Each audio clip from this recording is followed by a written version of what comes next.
Right, we're back. I am hoping that there we go. This is why we say things out loud, just to test everything. I'm hoping that the earlier blue screen shenanigans is fixed. It may or may not be. I'm slightly later than I planned to. It's 10:30 UK time. So rather than painting Beauregard, who I think is probably going to be an hour's worth of a model, I'm going to quickly put some paint onto the lovely Nott. She is a considerably quicker model to paint. We're going to start with a bit of a grey colour, which I should have had cunningly prepared, but I didn't. Where do I?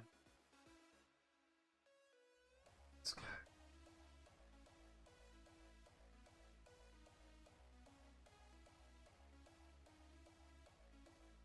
So yeah, so we had a little bit of blue screen shenanigans. I don't really know what caused it.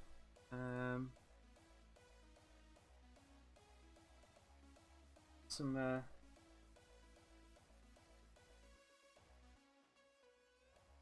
up there.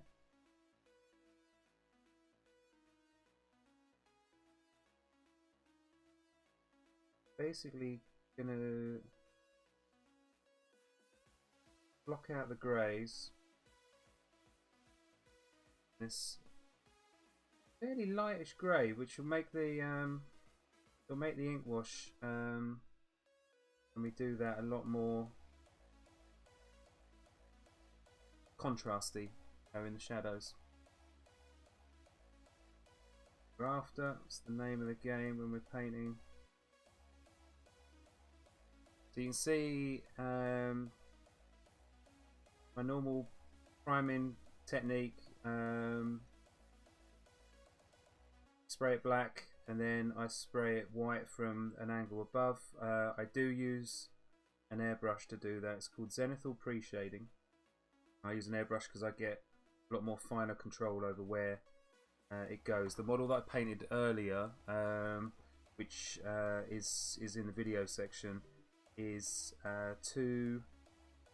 in two parts because of the crash. You can see in the first part the exact same technique, but I used the rattle can primer, and the finish is just a little bit less refined than using an airbrush. Still did exactly the same job though. Still pre-shaded the model for me, enabled me to kind of see what was going on and everything.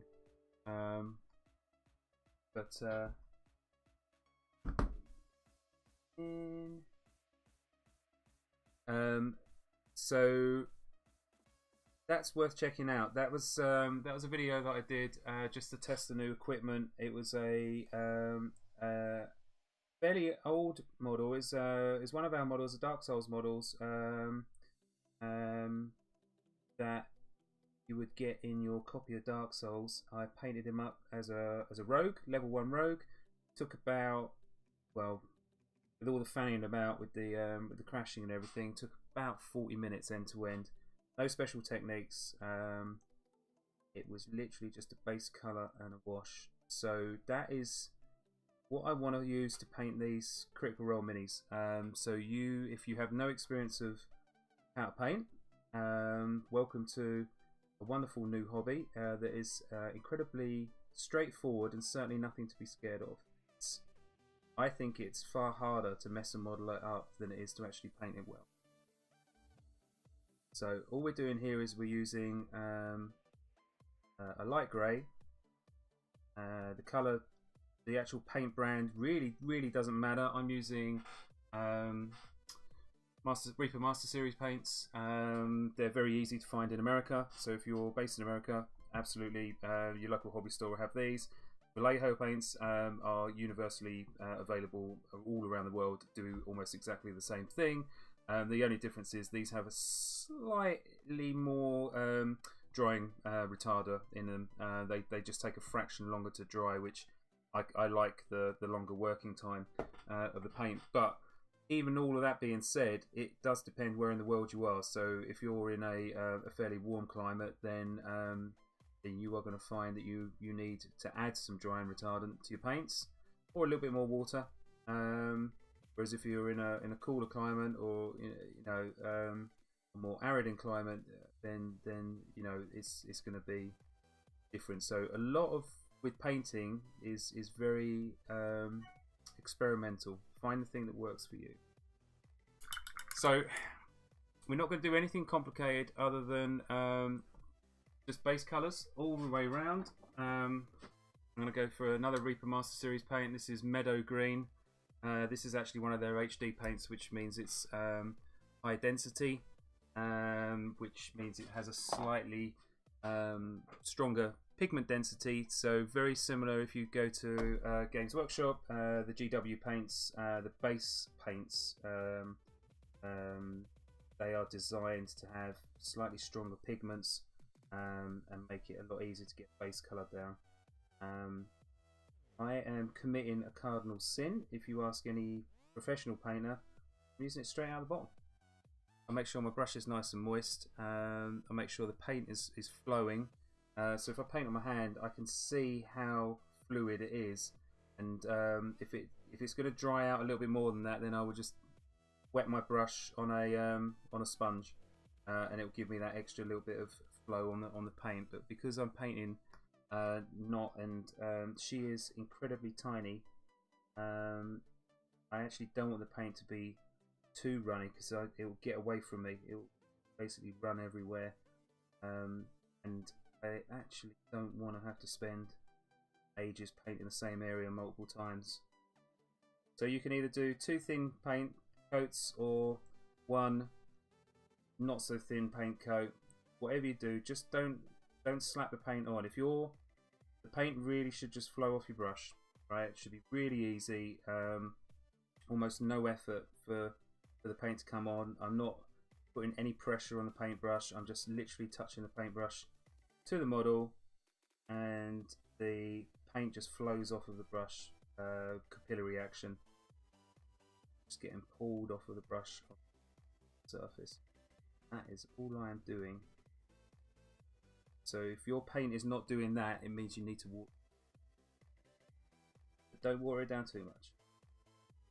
The other thing is if we're people who regularly kind of watch me paint or listen to me paint, I'm perpetually in the pursuit of speed. Tried competition painting. I won a few things, but quite honestly, don't have the patience to spend 40-50 hours on a model.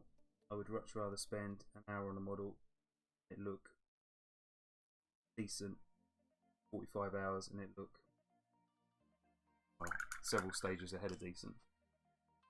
Especially if I'm going to use it, for role playing or kind of rank and file, or just playing games with. Which, what's the point of having a min if you're not going to play games with it? Okay, so that's probably the bulk of the base colours done. Nott is gonna be do a little green toes.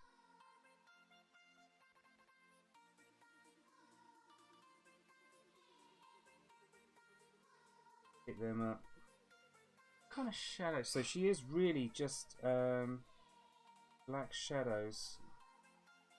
What we want to do is try and make her quite dark in and around underneath here, so when I do her white face mask, it really pops out. Is the idea? So I'm gonna have to let that dry. So actually, while she is drying, I'm gonna move her over to one side. I'm gonna kill 2 birds with 1 stone. Quickly get some paint down onto Frumpkin.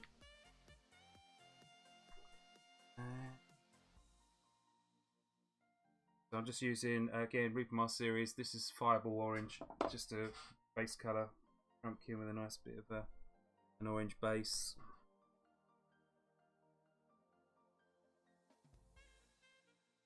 So you can see there where I'm actually painting Frumpkin, I'm seeing my own brush marks. So that means my paint's slightly too thick. Now Frumpkin has, as a model, a very smooth surface. So I need to, there we go. So now I can't see my brush marks. because it's a smooth surface, it's not actually pulling the paint off the brush. The capillary reaction I mentioned beforehand isn't really applying, so it's leaving brush marks on the model.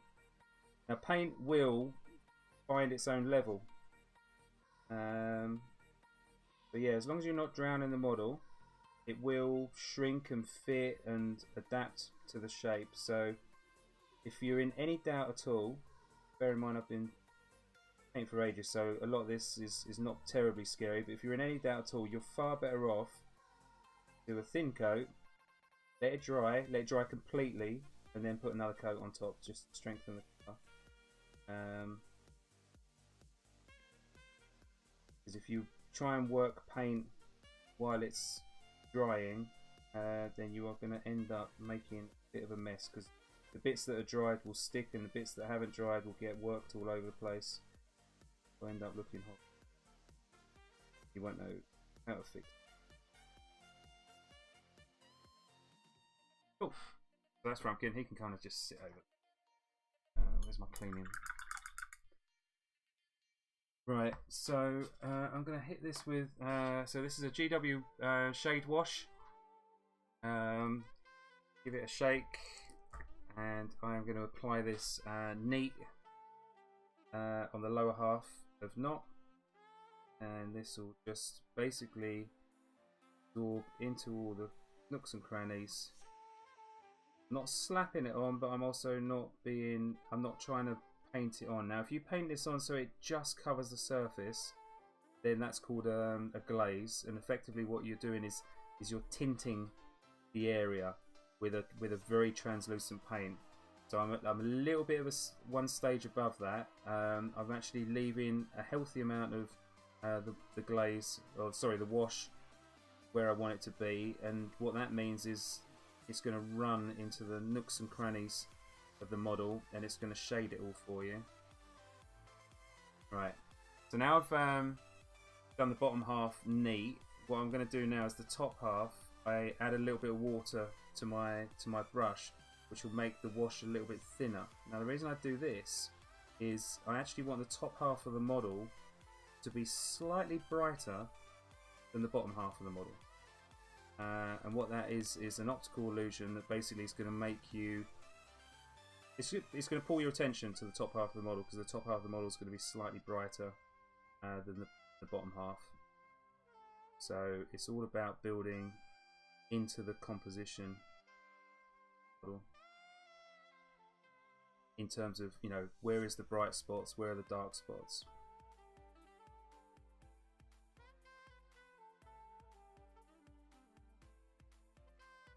Oh, that there. Now go a bit of a dry, so I'm just going to put a little bit of neat wash there. Do the inside of her ears, because I actually want the inside of her ears to be darker. I'm going to let that dry, and then I'm going to go in back over the top with like a green wash. While that's drying off, we'll go back to Frumpkin. So Frumpkin's like a tabby cat, right? So we're going to basically start painting some stripes. So I've got quite a thin paint. I want the paint to be quite translucent.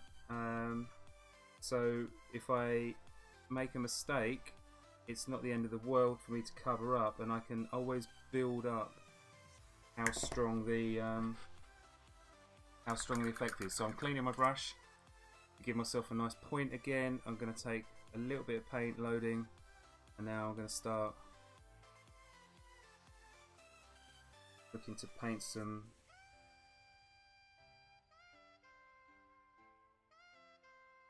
looking to build these up. So I'm just trying to hint at texture of stripiness. We'll build this up.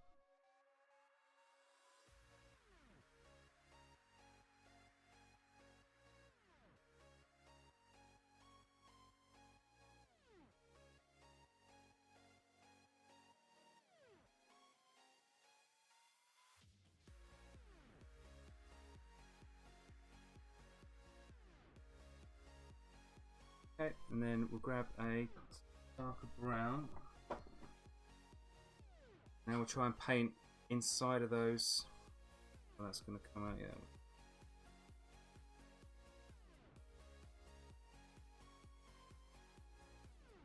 A little bit of walnut brown, again from Reaper Master Series range. And I'm going to take a dollop of that on my brush and I'm going to mix it in with the lighter to give me a bit of a mid-tone.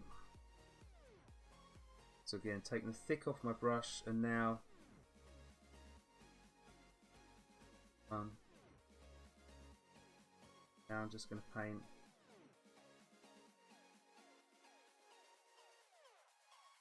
thin lines on.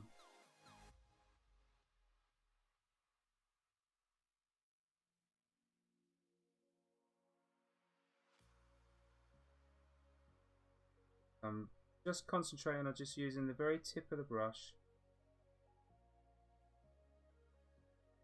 See, it doesn't matter too much because it's drying quite clear. And what I'm just trying to do, because when you're dealing with a model at this sort of scale, you can't paint them 100% accurately to what they are in real life. So I'm just trying to hint at the tabby cat kind of feel that Frumpkin has. Now I'm going back over the exact same spots again, and this basically builds up strength to the colour. So when you layer translucent colours on top of each other, they eventually get stronger and stronger. It's like when you colour something in with a felt tip pen or a highlighter pen. The first swipe does a colour. If you then go over the exact same spot again, it's a little bit darker. A little bit darker again, a little bit darker again. So just Frumpkin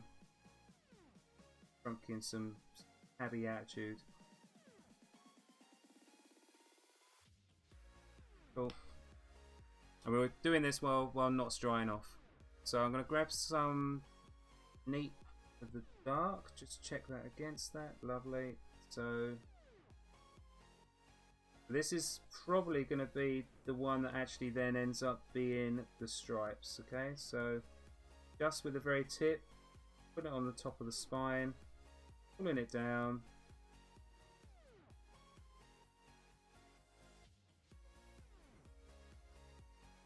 Kind of follow the contours of the body.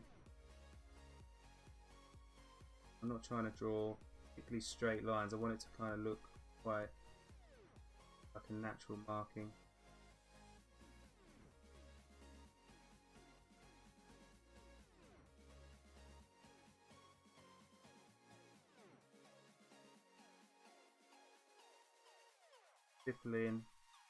Stippling, I'll just slightly touch in darker colour, kind of fill in that bit along his back.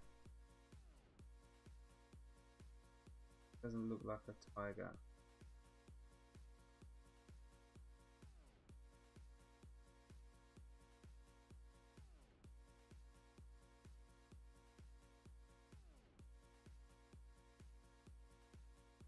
Taking your time, be a bit patient. Little light touch. You can tell when you've got the paint the right consistency when I can do this and it's not drying out on the tip of my paintbrush.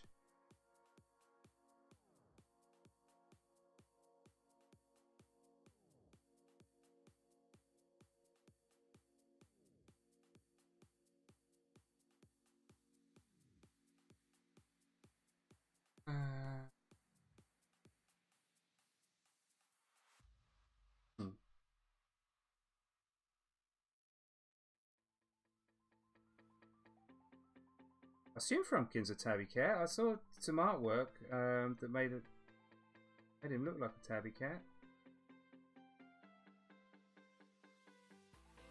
Okay. Alright. Let's go in, grab a little bit of white. And catch.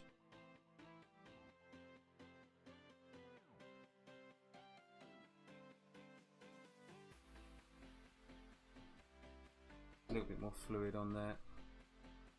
Paint is not flowing terribly well. Okay. It's going to come up from the chest. So when you're painting a model, where your brush leaves the model is where the paint's going to be the thickest. So we're using that to our advantage to make sure we're leaving the paint where we want it to be. Knowing that where I touch the brush last is where it's going to leave a little drop of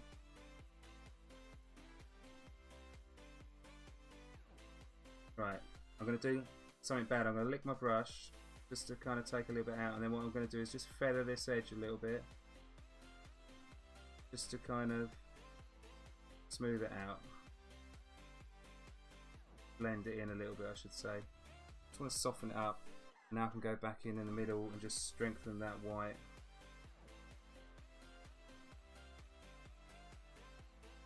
That basically stops me getting a very strong transition. It looks a lot more natural. Yeah? Makes sense? Based off the Bengal cat breed. I am not a cat expert. And only apologise if I'm painting Frumpkin completely wrong. Right, so we're going to go back in with our orange. Used for the base colour. I'm going to go back over the top. I want to make sure it's nice and thin, and then I'm just going to pull it over the top, and what that'll do is be a little bit see-through, and that'll help just smooth out and make the markings feel a lot more natural, and it'll also re-pop the vibrancy of the orange.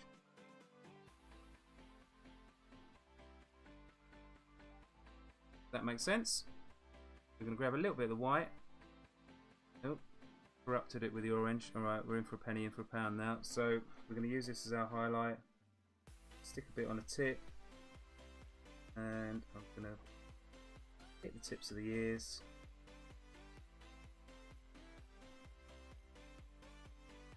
Just going to soften that up. Okay, so one last thing to do. Grab a little bit of black. Oh, try not to knock the camera. I'm going to hit the eye like that. Turn it around. Notice what I'm doing with my little finger is I'm using that to kind of really stabilize my hand, and I can just gradually move the brush into place. I'm just pushing it gently till I get the shape. So the eyes are not quite the same size, so we'll just go back to this one. Yeah, happy days. Little bit of white, little bit of pink, sorry, a little bit of white, a little bit of red. I need a bit of white for highlighting, and a little bit of red here. That. I'll give him a little pink nose.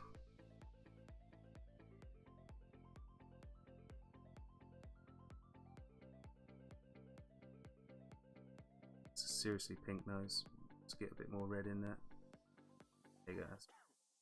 And we're just going to get a bit of paint. Again, fairly neat. I'm just going to hit the tip of his nose. Like that. It's good. Let's clean the brush. Wait until that dries. It won't take long to dry at all because it's such a tiny little dab of paint. It's so small. I might just put the tiniest little highlight on it. So I'm going to grab a bit of white. I'm going to make sure I've got an ultra sharp point, and I'm going to come on top of the nose, and I'm just going to touch it and give it that little bit of pop. Same with the eyes. Notice how I'm using my thumb as well to give myself a little bit of a platform. There you go. Just gives a little bit of shine in the eye.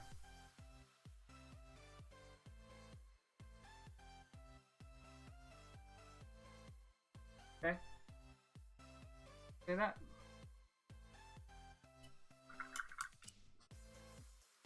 And that is probably Frumpkin done. He's such a small model. So what I'm going to do is just smooth him out a little bit. I'm going to grab a little bit of... what am I going to grab? I'm going to grab a little bit of another GW shade, Agrex Earth shade. This is probably the shade that you will use the most as you're kind of painting. This is your brown shade, and I'm going to paint this on the underneath the frumpkin, just to kind of really tone down. What I'm trying to do is create a sense that those parts of him underneath are in shadow. So I'm licking my brush, and while that's still wet, I'm just running it along the edge, just to smooth it out so I don't end up with a tide mark. Yeah? I'm going to let that dry. Then I'm going to go back in and do that again. So a little bit of wash underneath. Okay, bit of pool underneath there. Another bit of wash underneath here. Lick my brush, and then I'm just going to smooth it off. And that is frumpkin done, right? Jobs are good. This is wash. Yeah, so this is a wash. But I'm trying to do. So this is what would you describe it? So this is effectively a localized wash. So I'm not washing the entire model. What I'm doing is I put in the wash where I want it, and then I'm basically cleaning my brush as quickly as I can. So you can either quickly do it in water, or you can rub it on a sponge, a wet sponge, or you can do what I do. Stick it in your mouth, lick a tiny little bit of paint off, and then you just literally run it along the edge of the model. So Frumpkin's done, he's ready to kind of get based up. Let's see where Nott's got to. Alright, so yeah, I'm happy with the colours on Nott. They're looking pretty good. So let's go back. So we've got our base colour here. So I'm going to come back in, I'm going to grab this base colour, and what I'm now going to do is I'm going to start hitting the highlights. So I'm going to basically just work the brush along. I've got a lot of paint on there. As you can see, if I put it down, you can see it pooling off. So I'm just wicking off a bunch of this paint. I want it quite fluid because I want it to be quite see-through, but I don't want it to go nuts and just flood the model the minute I touch the brush to the model. So I'm literally touching the brush like this to the model, and the paint is just flowing off. This gives you like an almost see-through highlight. Okay, so just following where the ink wash went. These bits in here, don't worry about them because they're so small. What we're going to come back is when we hit it with our brighter highlight, that's when we'll go in on those. There's no point in building those up. This guy I can come back in on the soft cloth, get the buttocks highlighted across the top, leave the bottoms in shade. I'm just literally following the shape of the cloth. I can see it super clearly because of the pre-shading, because of the wash. I know exactly where I've got to put my brush. Now you can take your time on this, but don't feel you need to hit every single surface, right? A lot of miniature painting is knowing what to paint and what not to paint, right? Just because there's a detail there doesn't mean you have to paint it. And in fact, some models, if they're not terribly well designed, and we're quite lucky because Russ and our sculpting team are phenomenal at understanding how much detail to put into a mini in order for it to paint really nicely.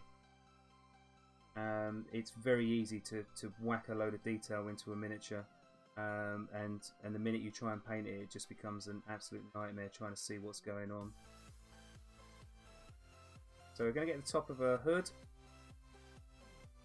using that same technique of knowing that the last place I touch the model with my brush is going to be the thickest point. So I'm starting at the back and I'm pulling the paint towards the front. So I want the front of the hood to be the strongest. Yeah, so I'm starting at the back and I'm working my way forward. Starting at the back, working my way forward, and then I can emphasize it with the side of the brush. I can then go in and just strengthen that. Now bear in mind, I'm only using the exact same color that we used to highlight with, yeah? To do the base coat with.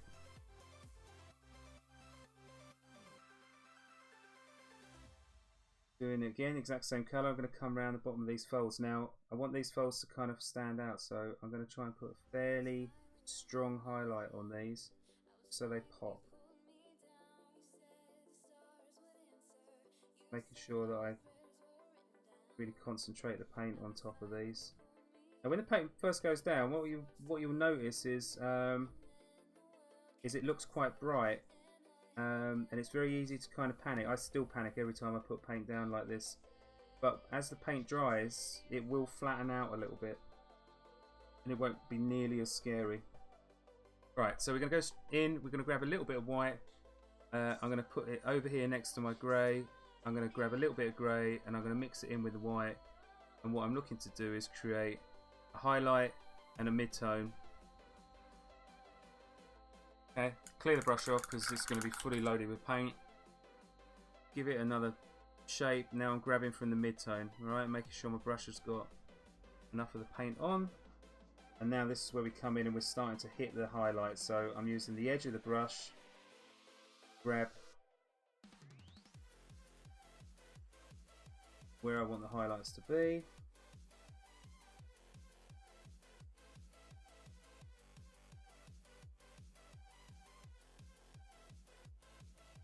So this is the second time I've painted Nott.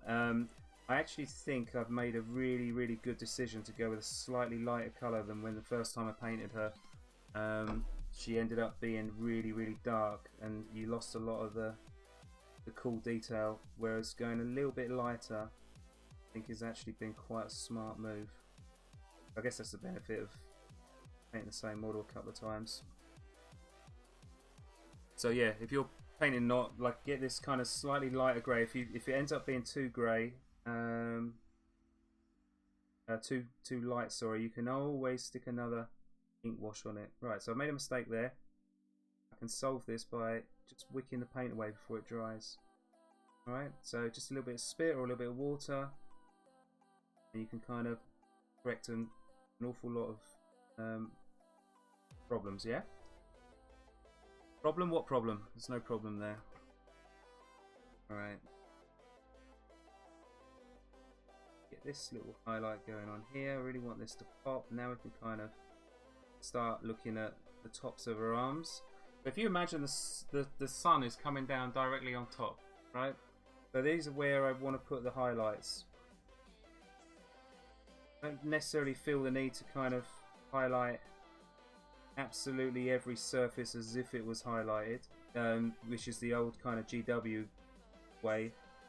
Like, they would kind of just take her foot, and every bandage you would have to paint along the top of each bandage, whether it was inside a leg or outside a leg or what. Whereas I just think it looks a lot more natural if you just imagine which way the sun's coming. Just catch the glints. Top of that.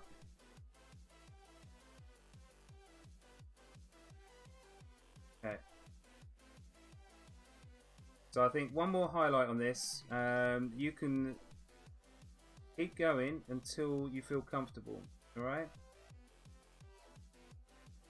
Go at a slightly slower pace. Always let the paint dry before you make a hard decision, because until the paint's dried you won't really know precisely what you've ended up with. I think I just want to give her one stage more highlight just to kind of make sure that everything's super crispy in terms of the contrast that I'm getting on there. Right, so around the edge of the hood does make a nice frame for the face. I'm not going all the way down, I'm just concentrating on the top part around the top of her face. I'm going to damp my brush off a little bit because I want to now just push paint up to the edge. Yeah, see how I'm pushing it in? You can also do it this way if you want. Pull it in. It's all about the direction we're applying the paint. Okay? Right, going back, we're going to catch the tips of these folds. Now, these are really good examples. So on the folds, I'm not trying to paint the entire fold. I've already done that. I'm now painting within the highlight I've already done. So this highlight goes from here to here. I'm just going to do a highlight here. Okay? Helps my highlights look a lot more natural. So I'm looking to paint about 2/3 of the length of the first highlight. Okay? And I'm trying to do it in a line that the sunlight would be going down. I'm just going to strengthen them up a little bit.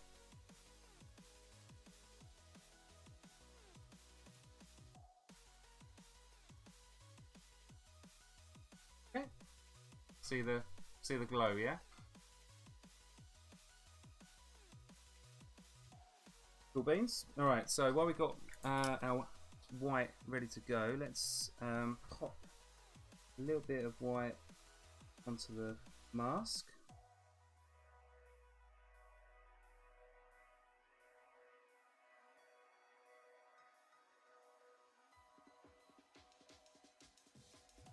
Let that dry, because I'll probably hit that with a little bit of an ink wash. We grab the... Oh, we haven't actually put any green shade on her face yet. Right, let's paint her hair. We're going to give her hair a black. The inside of the hood. Now, you probably ought to paint this black before you paint the hood, just in case you make a little slip on the paintbrush. So I'm just going to have to be extra careful. Right, I'm going to paint a dagger black, because that will give me a much stronger colour for the silver.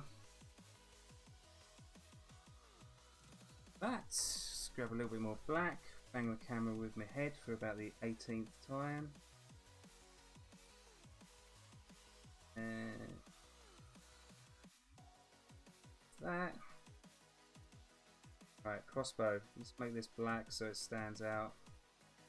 So you see here where I'm painting, and I'm not actually leaving any paint behind because my paint's not thin enough. So I want it thinner, but I don't want it to flood the model. So there you go. See, exactly the same paint, just a little bit of water, and now it's flowing off into the crossbow. Yeah, when it was too thick, it wouldn't actually flow off into the different recesses. Because now I've got the right consistency. Now it's kind of just right. If I'd made it any thinner, it would be flooding the model, and then would end up with all sorts of. In that sweet spot. It's better to be slightly too thick than it is to be thin. Alright. Cool. Let's just hit these little bits of gold, soon to be gold chain. Hit them with a little bit of metallic gold paint. So if I can give them a black base, that makes them.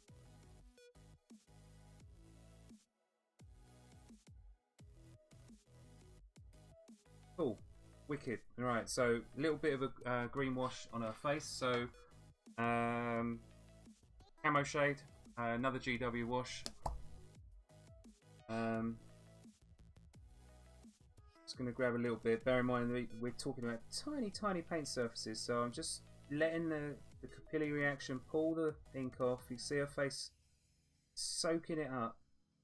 And her ears. I know she's got bandages on her ears, so I might have to do them camera just so I can get really close in. Fraction or paint around.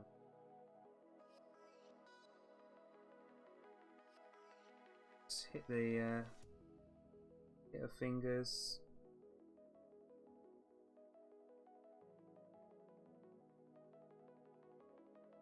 Man, the detail Russ has got on this model is phenomenal.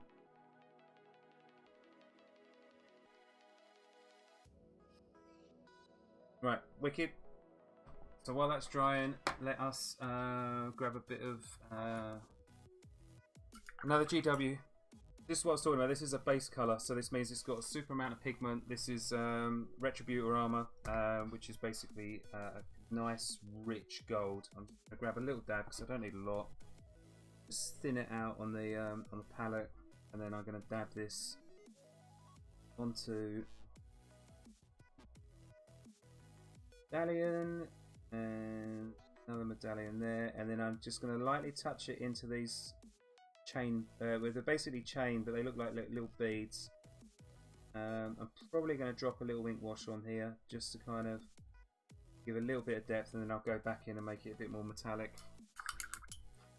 While that's drying, I'm going to grab some sepia, Griffin sepia. Oh no, it used to be Griffin sepia. Seraphim sepia now. Another GW shade.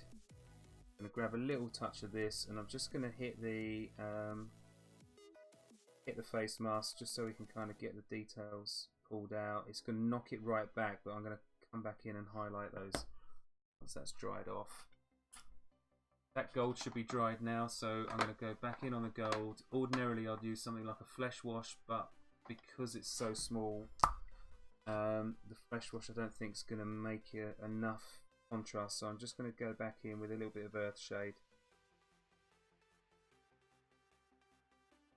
Just seat it in, so being quite liberal with it. Let that dry off, and when that dries we'll go back in with raw Retributor armor and just pull that off, or just kind of pull highlights out.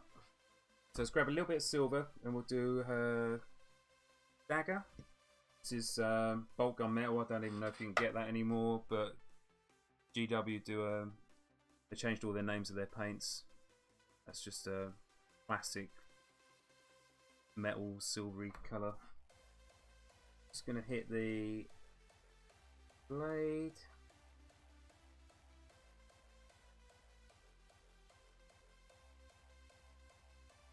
Okay.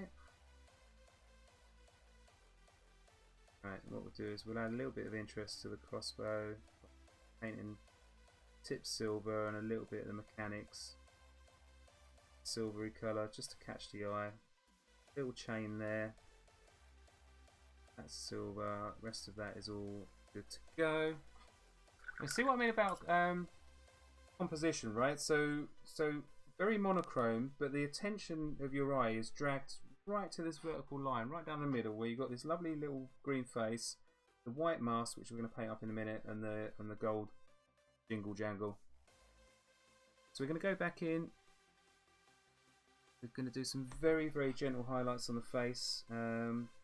Doesn't need a huge amount, so I'm just touching the top of the eyebrows, tip of the nose,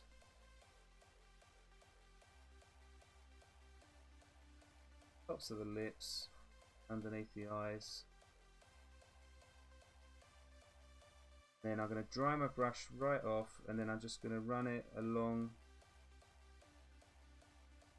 a lip, a bottom lip.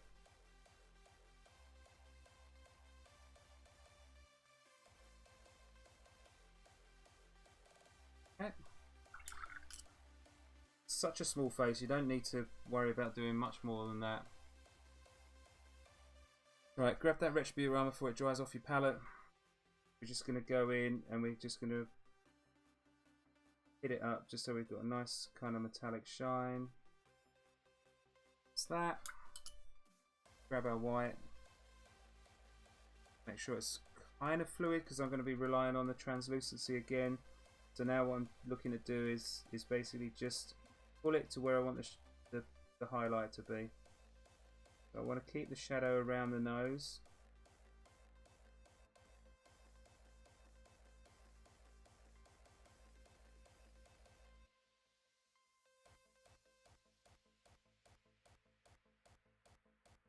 Across the top lip there. Other side of the nose. In.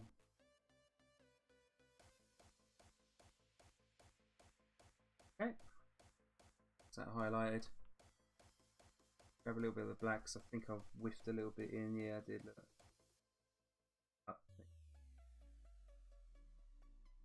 Alright. Go back to our red that we did for Frumpkin's nose. Because the mask, I believe, has a bit of lipstick on it. So I'm just going to touch that into the lips. Touching it in, letting the capillary action kind of grab it. Just to colourize the lips. You don't want to paint it so it looks like Coco the Clown. Maybe that's what Nott would do, but yeah. Lovely. Grab a bit more white. This time we're going to go neat white, and I'm just going to try and really pop those upper surfaces, especially of the nose. I want to lift the nose right out of this.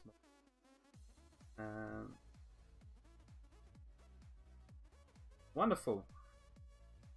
Alright.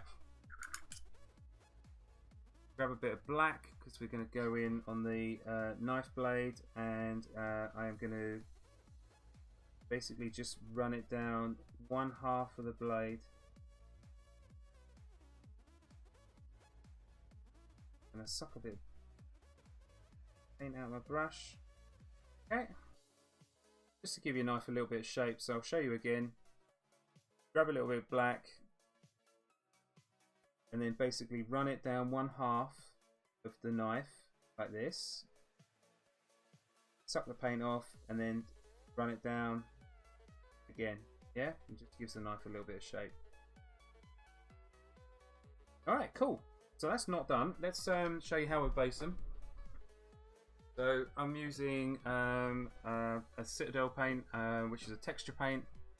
Don't use a good brush. Do this. Unless you don't mind knackering your brushes. I'm just going to grab a bit of this and dollop it on. That's too much.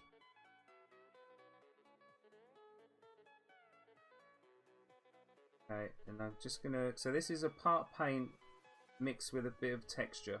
Okay, so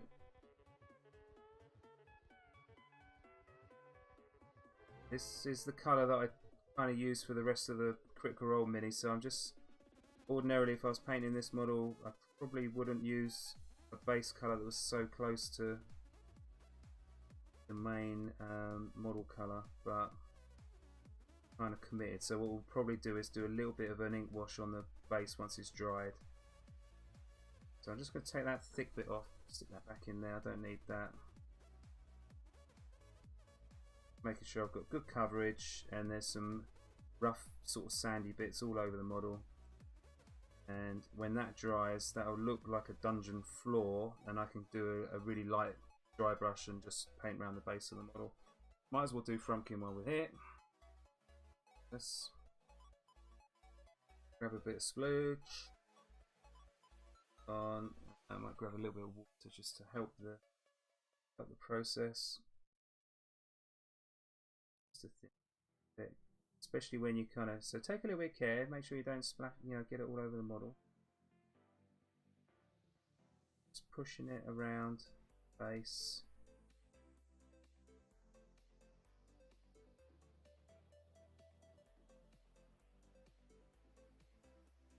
Goes in all the nooks and crannies.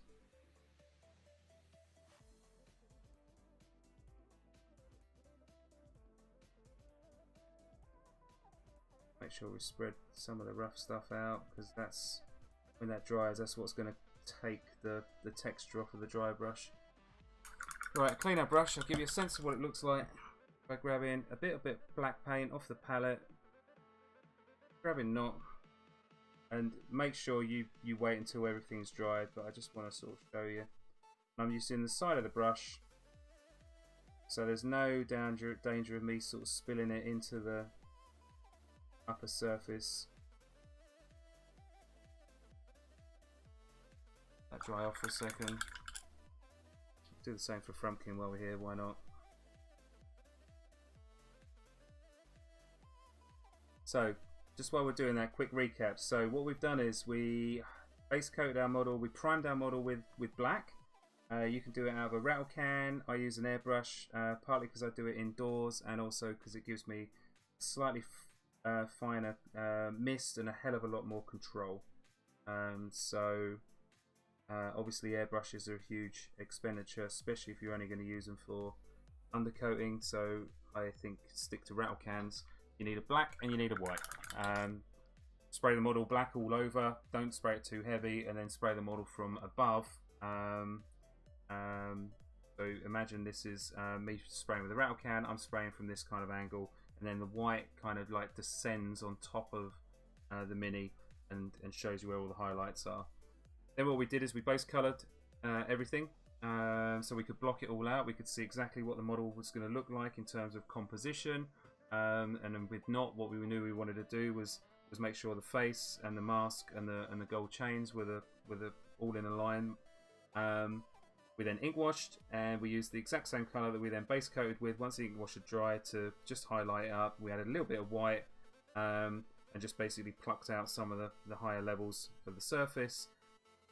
And there you go. We used Games Workshop simple product to make the base. And we've got a Frumpkin and a Nott, and that is as easy as that. So I'm pretty happy. So the whole purpose of this stream, I was going to paint Bo, but then I had that blue screen earlier on, and it kind of wigged me out a little bit. I didn't really want to be streaming and being halfway through a really complicated model and then having to kind of try and fix a broken stream and everything. The fact that this seems to have gone off without a hitch is kind of encouraging. I might do, it's Saturday tomorrow, so I might do another just a random model stream, maybe another Dark Souls model, and then potentially tomorrow night or probably Sunday night UK time, so maybe sort of like lunchtime Sunday over there in the States. We'll get cracking on with I've got Bo and I have Caleb to do because they are the models that got slightly updated from the original versions that we sent over to the Critical Role guys, and we want to make sure that they have the right models to play with, especially for Gen Con. And as soon as we're going to see them at Gen Con, I thought it would be quite a nice little present to give them with the updated models. So Bo and Caleb on the painting table, going to get them done over the course of next week. I'll do another tutorial style. Bunch of us are clubbing together for an airbrush around the coats and painting giant robot models. Yeah, that's the way to do it, man. Do, if you can, try the airbrush out. I've got a really expensive Harder and Steinbach brush, airbrush that I just cannot get on with. I bought an Iwata brush after trying one of my mate's brushes, and absolutely fell in love with it. It had so much control. So do, if you can, try them out. But yeah, airbrushes will change your life when it comes to how much control you have over them. But yeah, I was answering it as you were typing it. But yeah, these are the models are for the crew. So these will be the ones that you'll see as the guys are playing. Once I get them finished and sent over to them, I'm looking forward to seeing their happy smiling faces when I give them to them at Gen Con. It'll be fantastic. Cool. All right, I am going to love you and leave you guys there because it's a little bit late my time now, and I'm going to go and chill out and plan what I'm going to do the weekend. But like I say, I'll probably be back maybe Sunday, and we'll be painting either Caleb or Bo. So until then, have a brilliant weekend, everyone, and I will love you and leave you with some awful royalty-free music for you to really enjoy. See you next time.